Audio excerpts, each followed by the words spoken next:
Hello friends, எப்படி இருக்கீங்க? நல்லா இருக்கீங்களா? இன்றைக்கான வீடியோவில் பார்த்தீங்கன்னா ஒரு ப்ரௌனி ரெசிபி தாங்க பார்க்க போகிறோம். ரொம்ப ஹெல்த்தியான ரெசிபியும் கூட. என்ன ஸ்பெஷாலிட்டி பார்த்தீங்கன்னா, இந்த ப்ரௌனியில் வந்து நான் ஓட்ஸ் சேர்த்துருக்கிறேன். கோதுமை, சக்கரை எதுவுமே சேர்த்துக்கலாங்க. வாங்க வீடியோக்குள்ளே போகலாம்.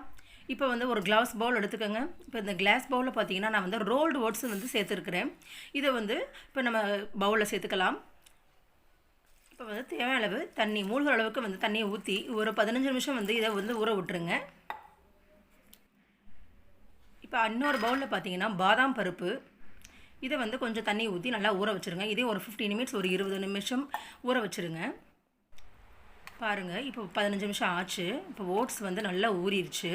இந்த தண்ணியில் பார்த்தீங்கன்னா பைட்டிக் ஆசிடுங்கிற அமிலத்தன்மை இருக்குது. இந்த தண்ணியை வந்து வடிகட்டினா தான் அந்த ஓட்ஸோடைய பண்பு வந்து மாறாமல் இருக்கும். அப்புறம் பார்த்தீங்கன்னா நம்ம பாதாம் இதுவும் நல்லா ஊறிடுச்சு. இதோட தோலை வந்து நம்ம நீக்கிக்கலாம். இப்போ பாருங்கள், ஓட்ஸில் உள்ள தண்ணியை நல்லா வடிகட்டி எடுத்தாச்சு. இந்த தண்ணியை வந்து கீழே ஊற்றிடலாம். இதில் பைட்டிக் ஆசிடுங்கிறதுனால நம்ம செரிமான தன்மைக்கு வந்து உதவாது. ஸோ இந்த தண்ணியை வடிகட்டிட்டு இப்போ நம்ம ஓட்ஸை சேர்த்துக்கலாம். ஒரு மிக்ஸி பவுல் எடுத்துக்கோங்க. இதில் நம்ம வந்து ஊற வைத்த ஓட்ஸு, தண்ணி வடிகட்டியது, அதை நம்ம இப்போ சேர்த்துக்கலாம். இப்போ உறுத்தி வைத்த பாதாம் பருப்பு, 2 ஸ்பூன் டார்க் கொக்கோ பவுடர் வந்து சேர்த்துக்கோங்க.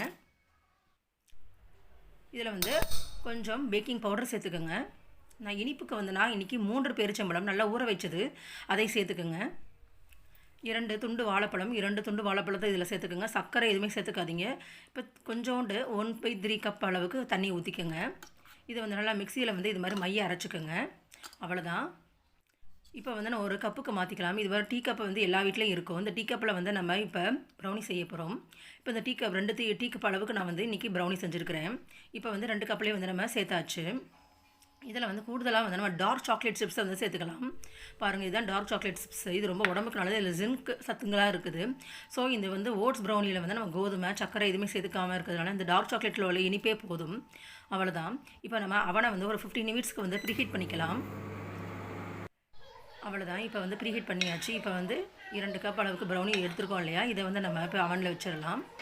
இதை வந்து 150 டிகிரி செல்சியஸுக்கு 25 நிமிட்ஸ் அல்லது 20 நிமிஷம் அந்த அளவுக்கு வந்து நம்ம பேக்கிங் பண்ணி எடுத்துக்கலாம்.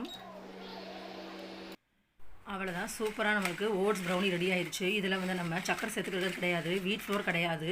ஒன்லி ஓட்ஸ், சாக்லேட் பவுடர், பேரிச்சம்பழம் சேர்த்துக்கிறது ரொம்ப ஹெல்த்தியான ப்ரௌனின்னு சொல்லலாம். ஓகே ஃப்ரெண்ட்ஸ், பாய்.